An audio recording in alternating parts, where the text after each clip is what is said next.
로마서 12장 1절과 2절 우리 한번 같이 한 목소리로 읽도록 하겠습니다. 그러므로 형제들아 내가 하나님의 모든 자비하심으로 너희를 권하노니 너희 몸을 하나님이 기뻐하시는 거룩한 산 제물로 드리라. 이는 너희가 드릴 영적 예배니라. 너희는 이 세대를 본받지 말고 오직 마음을 새롭게 함으로 변화를 받아 하나님의 선하시고 기뻐하시고 온전하신 뜻이 무엇인지 분별하도록 하라. 아멘.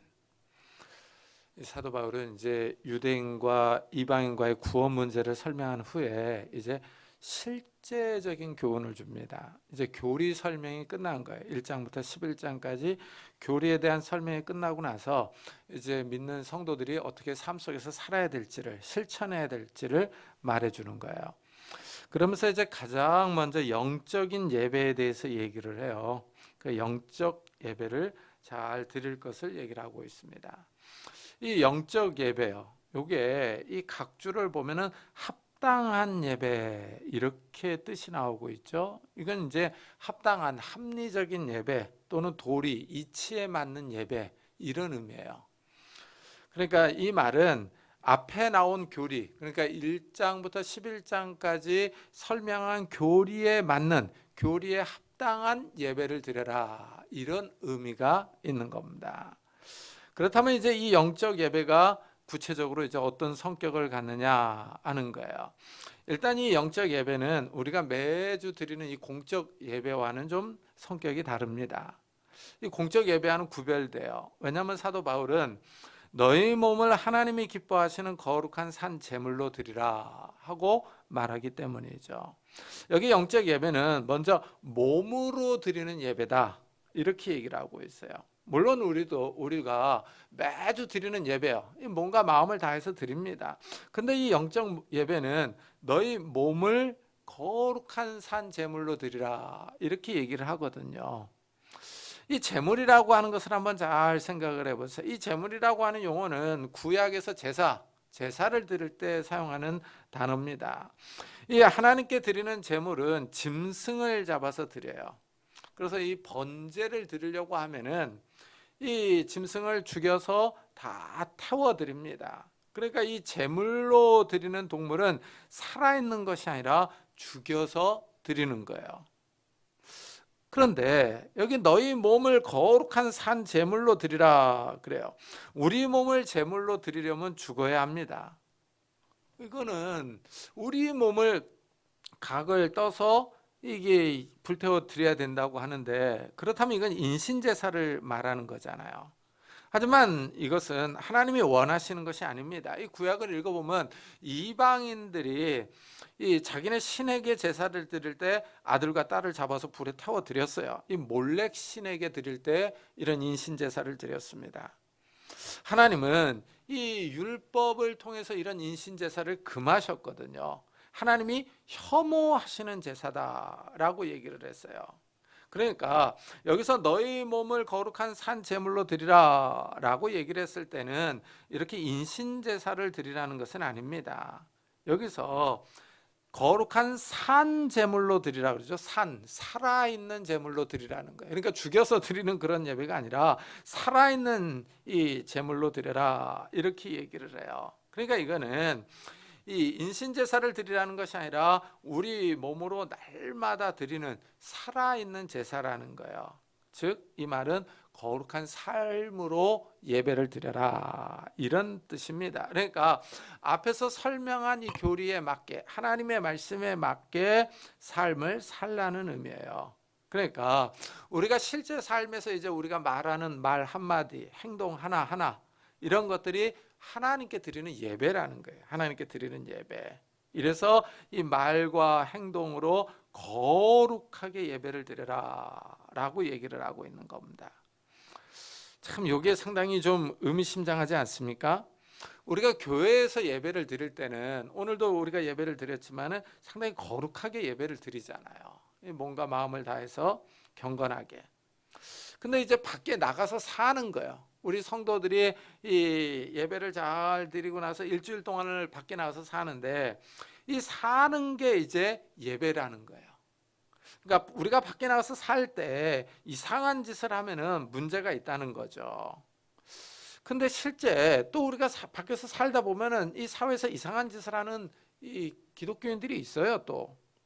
그래서 직장이나 군대에서 예수를 믿어서 술을 마시지 않는다라고 말하면 이상하게 쳐다보는 사람들이 있어요. 그런데 그때 꼭 옆에서 누군가 나서 가지고 야, 나도 교회 다녀 임마, 마셔도 괜찮아 하면서 거드는 사람들이 꼭 있어요.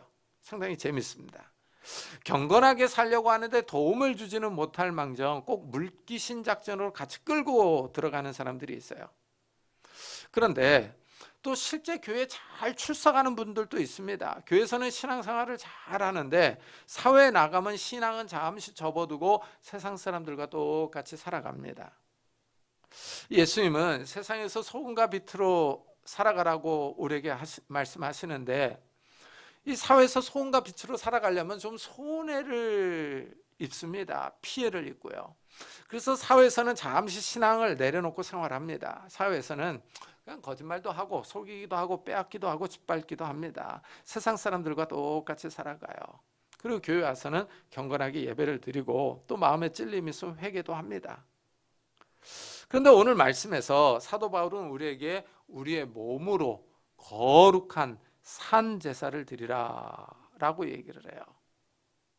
그러면서 이것을 영적 예배라고 그러는데 이 영적 예배의 기준이 하나님이 기뻐하시는 예배입니다. 그러니까 우리가 하나님을 기쁘시게 하는 삶을 살 것이냐 아니면 사람을 기쁘게 하는 삶을 살 것이냐 하는 겁니다. 하나님의 말씀을 따라 살아갈 것이냐 아니면 세상의 관습을 따라 살 것이냐 하는 겁니다. 이 세상은 하나님이 원하시는 삶과 충돌을 일으킬 때가 많습니다. 세상이 하나님을 좋아하지 않습니다. 이 세상과 화목하게 지내고 싶은데 세상이 아무 이유 없이 성도들을 미워할 때가 많습니다. 예수님이 이스라엘의 유다 사회에 인간의 몸을 입고 오셨어요. 유대인들은 그래도 하나님이 일찍부터 선택한 백성이에요.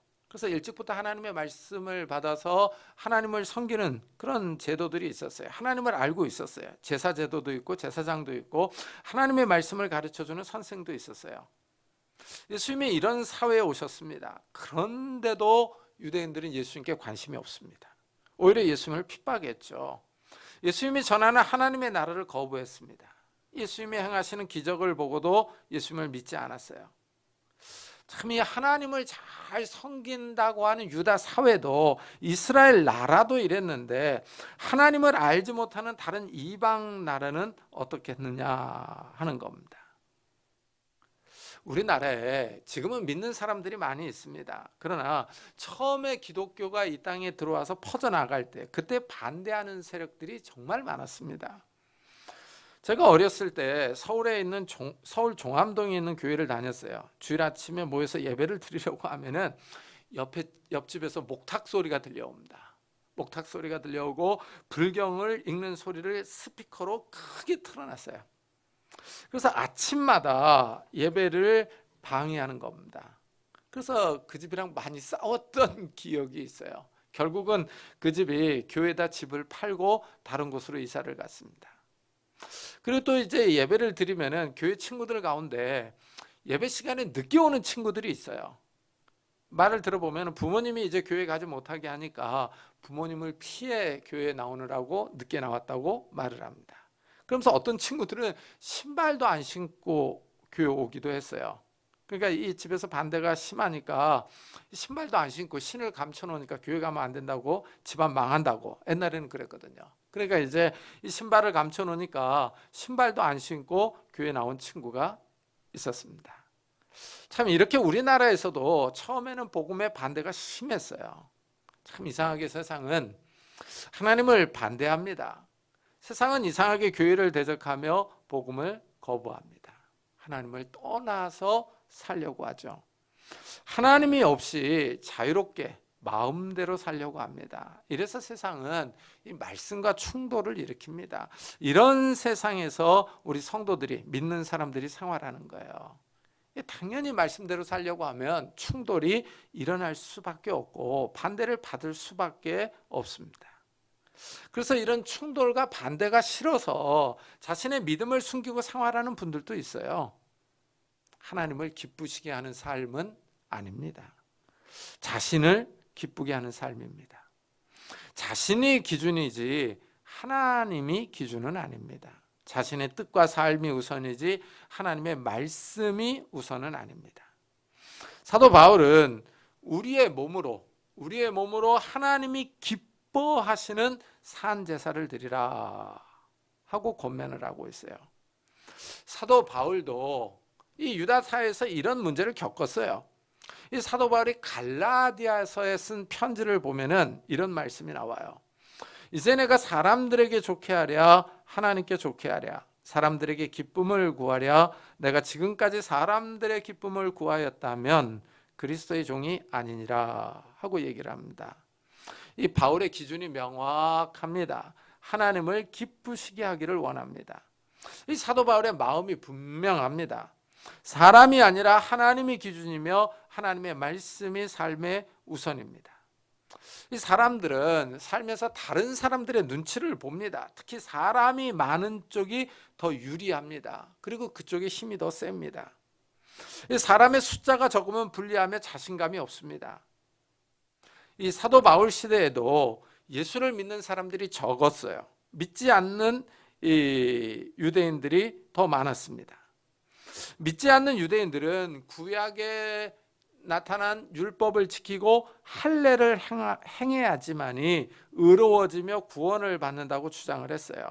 여기에 맞서서 사도 바울은 예수 그리스도를 믿음으로 의로워지고 구원받는다고 말을 합니다. 그러니까 이 유대교에서 말하는 구원의 방법과 사도 바울이 말하는 구원의 방법이 서로 충돌을 일으킨 거예요. 서로 다른 거죠. 그래서 예수를 믿는 유대인들보다 할례를 받고 율법을 지키자고 하는 유대인들이 더 많았습니다.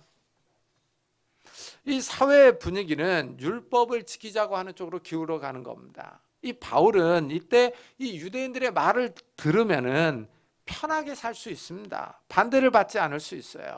그러나 바울은 하나님을 기쁘시게 하는 쪽을 선택합니다. 예수 그리스도를 믿음으로 의로워진다고 주장을 해요. 이래서 바울이 많은 고난을 당한 겁니다.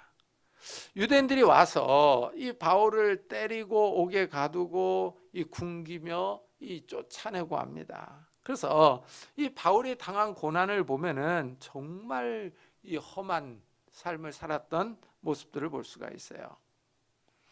이 삶의 고난이 있었지만 바울은 명확합니다. 하나님을 기쁘시게 하는 삶을 선택합니다. 사도 바울이 이렇게 살았기 때문에 로마 교회 성도들에게 이런 말을 하는 거예요. 너희 몸을 하나님이 기뻐하시는 거룩한 산 제사로 드려라. 하나님을 기준으로 하라는 겁니다. 하나님을 기쁘시게 하는 삶을 살라고 합니다. 하나님을 선택하면은 이 땅에서 고난받을 수 있습니다. 이 공산주의 국가나 이슬람 국가에서는 직장을 얻기도 힘듭니다. 목숨을 내놓고 예수를 믿어야 합니다. 하나님을 기쁘시게 하는 삶이 쉽지 않아요. 거기에 비하면 우리나라는 자유주의 국가라 아주 좋은 편이죠. 좋은 시대에 좋은 나라에서 신앙생활하는 것이 감사하죠. 이 영적 예배요. 영적 예배는 우리의 삶 속에서 상황 속에서 말씀대로 살아가는 거예요. 이래서 바울은 너희는 이 세대를 본받지 말고 오직 마음을 새롭게 함으로 변화를 받아 하나님의 선하시고 기뻐하시고 온전하신 뜻이 무엇인지 분별하도록 하라 하고 말합니다. 영적 예배를 잘 드리고 싶은 사람은 먼저 이 세대를 본받지 말아야 돼요. 이 세대를 본받지 말라라는 말은 이 세상을 본받지 말라는 거예요. 이 세상을 따라가지 말라는 겁니다. 이 세상은 하나님 없이 잘 사는 것을 추구해요. 이 세상은 돈이 최고라고 말합니다. 돈을 추구하며 부자 되기 위하여 수단 방법을 가리지 말라고 말합니다. 사람들도 세상에서 성공을 꿈꾸며 세상의 방법을 따라갑니다. 그런데 세상 방법은 하나님이 원하시는 방법은 아닙니다. 하나님은 정직하게 땀 흘려서 돈 벌기를 원하시는데 세상은 거짓말하고 속이고 짓밟고 빼앗으라고 충동합니다. 이 세상이 제시하는 방법과 하나님이 원하시는 방법 사이에 큰 차이가 있어요. 성도들은 이런 세상을 본받지 말아야 합니다. 그런데 이 본받지 말라라는 요 말이요. 요 말에는 이 세상과 일치하지 말라 이런 의미도 있어요. 그러니까 이 세상의 분위기와 방법에 자신을 적응시켜서 딱 맞게 살아가지 말라는 겁니다. 이 세상에 잘 적응하지 말라는 거예요. 참, 그러니까 성도들이 이 세상에 잘 적응하면서 세상 방법대로 살아간다. 이거는 좀 문제가 심한 거죠. 왜냐하면 하나님의 말씀과 세상이 충돌을 일으키는데 전혀 충돌 없이 잘 살아간다. 이건 문제가 되는 거죠. 사도 요한은 더 강하게 성도들에게 경고를 해요. 이 세상이나 세상에 있는 것들을 사랑하지 말라. 누구든지 세상을 사랑하면 아버지의 사랑이 그 안에 있지 아니하니 이는 세상에 있는 모든 것이 육신의 정욕과 안목의 정욕과 이생의 자랑이니 다 아버지께로부터 온 것이 아니요 세상으로부터 온 것이라 하고 말합니다. 세상을 사랑하면 아버지의 사랑이 없다 하고 말합니다. 세상과 하나님이 충돌을 일으킵니다. 이래서 세상을 사랑하지 말라고 명령합니다. 사도 요한은 이 세상의 모든 것이 다 사라질 것이라고 예언을 해요. 이 세상도 그 정욕도 지나가되 오직 하나님의 뜻을 행하는 자는 영원히 거하느니라. 이 세상이 다 사라질 것이라고 말합니다. 세상 사람들이 자랑하고 사랑하는 명품이나 보석, 금이나 달러, 좋은 자동차나 아파트, 주식이나 채권 다 사라질 것이라고 얘기를 해요. 사람들이 갖고 싶어서 안다라는 모든 것이요 다 없어질 겁니다. 이런 것들을 사랑하지 말라고 합니다.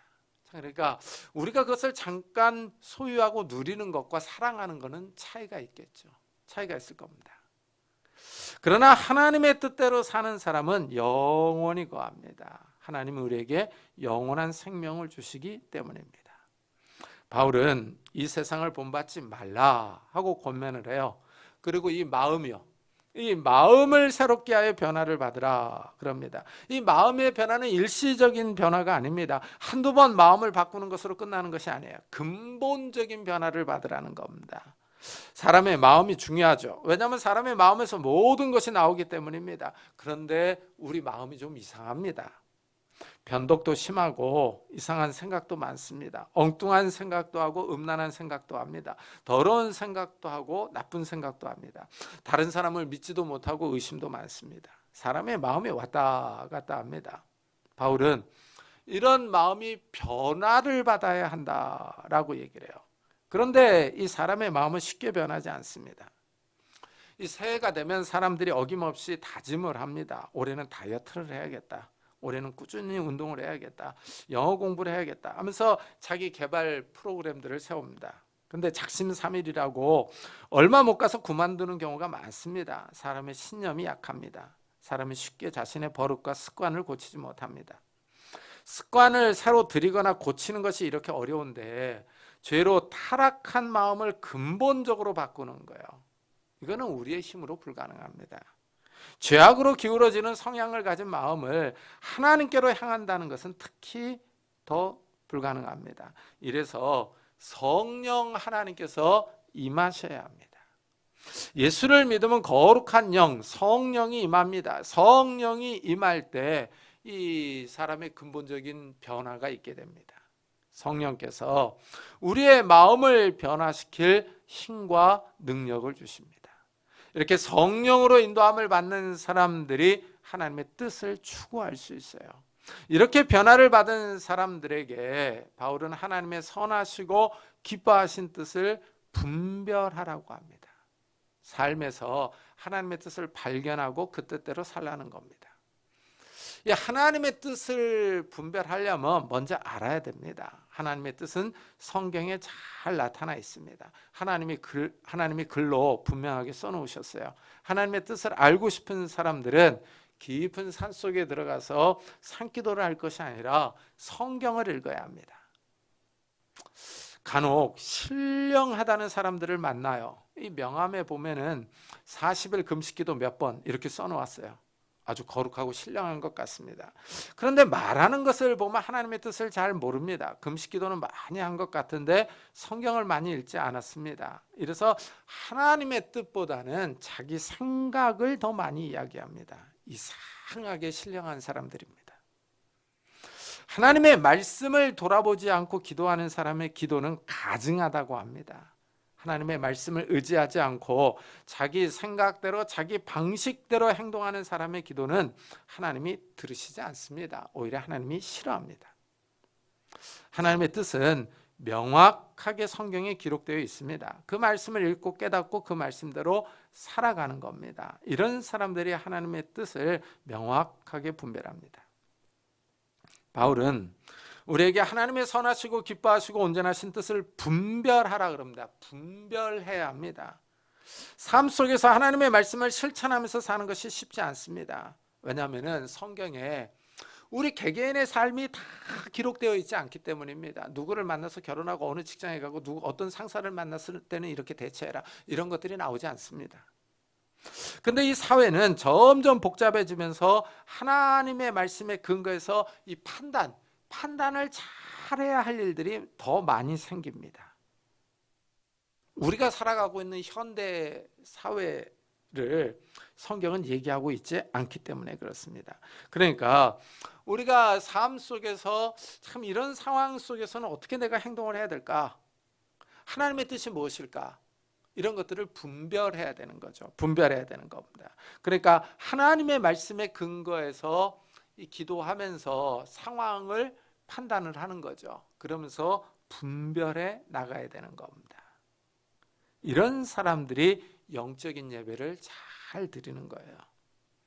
우리가 이 주일마다 드리는 공예배, 이 공적 예배도 중요하지만 우리 삶에서 드리는 영적 예배도 중요합니다. 이 두 예배가 균형을 잘 잡을 때 하나님이 기뻐하십니다. 이 공적 예배와 이 영적 예배를 잘 드리는 성도님들이 되시기를 예수 그리스도의 이름으로 축복합니다.